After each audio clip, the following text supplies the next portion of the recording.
niat jahat berkedok bantuan di Gaza. Lebih dari sebulan terakhir, Israel memasang jebakan bantuan kemanusiaan. Tak kurang 500 warga Gaza tewas. Tujuannya mengusir bangsa Palestina dari Gaza. Di tengah tekanan internasional yang mengecam keras blokade bantuan kemanusiaan di jalur Gaza, Israel pada akhir Mei 2025 menggulirkan skema baru penyaluran bantuan bagi warga enklave tersebut.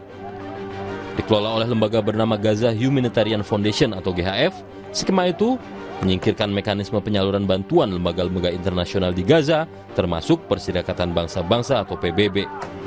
Kontras dengan prinsip penyaluran bantuan lama, di mana bantuan harus didistribusikan ke area-area paling membutuhkan, pusat-pusat bantuan GHF ditempatkan di titik-titik terjauh dari tempat tinggal warga Gaza, termasuk di ujung selatan enklave. Warga Palestina harus berjalan jauh untuk mengambilnya. Lokasinya dipagari kawat berduri, dijaga ketat aparat. Koordinator Lembaga Amal Dokter Lintas Batas atau MSF di Gaza, Aitor Jabal Gogea Azkoa, mengungkapkan, akses ke lokasi distribusi bantuan hanya cukup untuk satu orang. Paket dan kotak makanan diletakkan di meja. Saat pintu pagar dibuka, ribuan warga berebutan. Jika ada yang datang terlalu cepat, ditembak. Begitu pula jika datang tepat waktu, tetapi berdesak-desakan, serta tiba terlambat. Hampir setiap hari, penyaluran bantuan GHF diwarnai jatuhnya korban jiwa di kalangan warga Palestina. Dalam kondisi kelaparan, mereka ditembaki tentara Israel dan tentara bayaran, justru saat berupaya mengambil bantuan itu. Hanya dua pilihan bagi warga Palestina di Gaza. Begitu pernyataan bersama 171 organisasi internasional. Kelaparan atau ditembak saat mencoba mengambil makanan. Sungguh tak bisa dilukiskan lagi dengan kata-kata bentuk kekejaman yang menimpa warga Palestina di Gaza itu. Amnesty International, lembaga pegiat hak asasi manusia di London, Inggris, tegas menyebut skema penyaluran bantuan GHF sebagai cara Israel mengeksploitasi kelaparan warga sipil Palestina sebagai senjata perang dan bagian dari destruksi kehidupan warga Gaza di tengah genosida yang sedang terjadi. PBB memperingatkan, skema bantuan GHF yang merupakan bentukan Amerika Serikat dan Israel ini ditujukan kian mempercepat pengusiran populasi warga Gaza. Ada benang merah implementasi GHF dengan niat pemerintah Israel untuk mengontrol penuh jalur Gaza dan mengusir warga Palestina dari enklave itu, menurut Max Rodenbeck, Foreign Affairs 25 Juni lalu. Dunia harus segera bersikap tegas, mendesak penghentian skema bantuan GHF yang jelas-jelas melanggar hukum internasional dan tak sejalan dengan prinsip kemanusiaan itu. Pulihkan kembali mekanisme bantuan internasional bagi warga Gaza di bawah koordinasi PBB.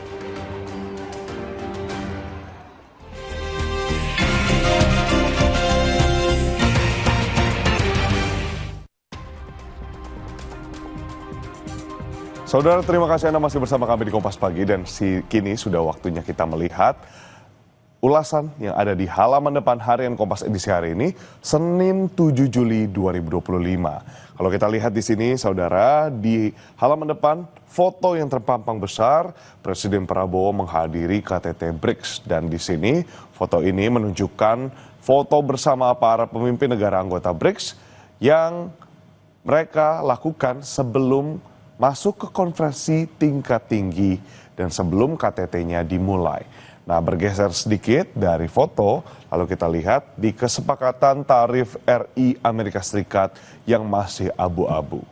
Nah, memang saudara, Indonesia menargetkan tarif di bawah Vietnam sebelumnya, yang berhasil memangkas tarifnya dari 46% menjadi 20%. Nah, tarif ini dilakukan sebelum tenggat waktu yang ditetapkan Amerika Serikat, yakni 9 Juli.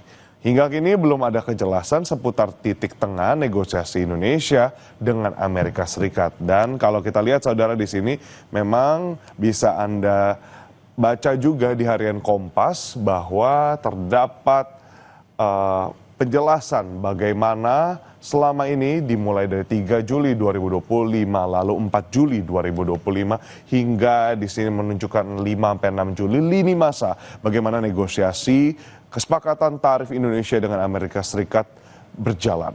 Nah, lalu bukan hanya yang ada di halaman depan saudara dari harian Kompas hari ini, namun juga ada sorotan pada halaman ke-15 yakni 2 Rakornas Maraton pecah saudara.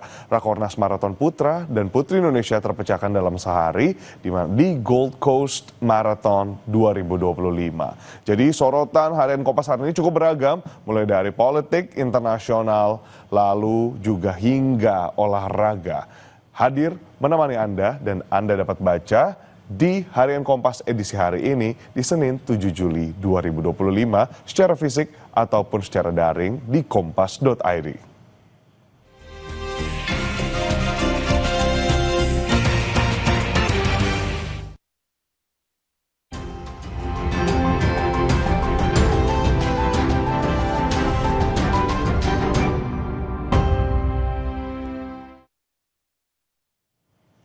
Saudara, sudah saatnya kita simak situasi arus lalu lintas dari kawasan Simpang Santa, Jakarta Selatan bersama petugas NTMC Polri Brigadir Cici. Selamat pagi Brigadir Cici, silakan dengan laporan Anda.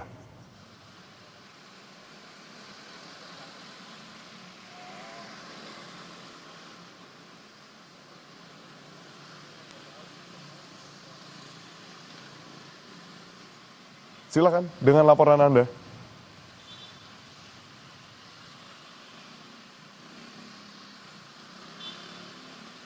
Ya, baik, terima kasih Edwin dan selamat pagi saudara. Mari kita update informasi arus lalu lintas memulai minggu kerja yang baru di mana mobilitas arus lalu lintas pada Senin pagi ini di sekitaran kawasan Simpang Santa sendiri terlihat cukup ramai dan lancar dari berbagai arahnya. Untuk kendaraan-kendaraan yang berdatangan dari arah Pancoran ataupun dari arah Cawang yang akan nantinya menuju ke arah Trunojoyo ataupun yang akan mengambil lajur sebelah kiri menuju ke arah Wijaya ataupun Antasari pagi hari ini terpantau dalam keadaan ramai dan lancar. Peningkatan jumlah volume arus kendaraan sudah mulai terlihat, yang mana kendaraan-kendaraan didominasi oleh kendaraan pribadi, baik kendaraan roda 2 tetapi juga kendaraan roda 4. Sedangkan untuk kendaraan-kendaraan yang berdatangan dari arah Blok S melalui Jalan Suryo Raya menuju ke arah Pancoran ataupun ke arah Kuningan sendiri, hingga saat ini juga masih dalam keadaan ramai dan lancar. Ramai dan lancarnya kendaraan pun mulai terlihat dari arah Wijaya ataupun Antasari yang nantinya akan berbelok ke kanan menuju ke arah Pancoran ataupun ke arah Kuningan. Dan juga yang akan mengambil lajur sebelah kiri menuju ke arah Trunojoyo ataupun menuju ke arah Blok M. Kami menghimbau bagi para pengendara yang melintasi kawasan ini untuk tetap menjaga batas laju kecepatan kendaraan Anda.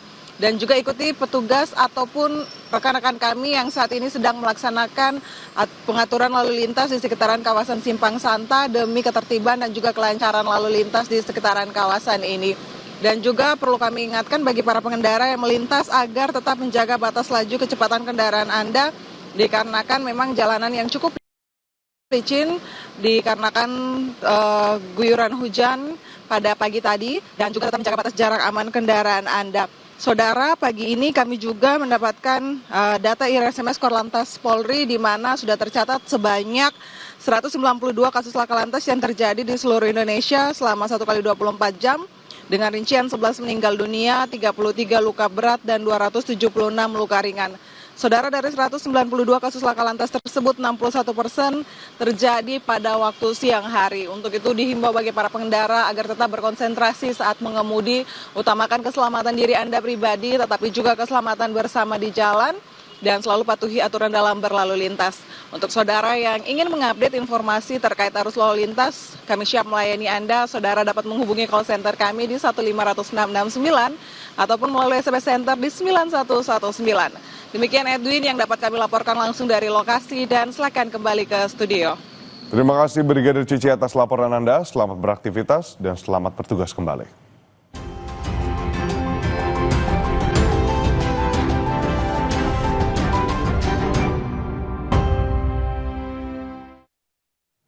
Usai jeda, saudara, banjir merendam kawasan Kebonpala, Jakarta Timur dengan ketinggian air 175 hingga 200 cm.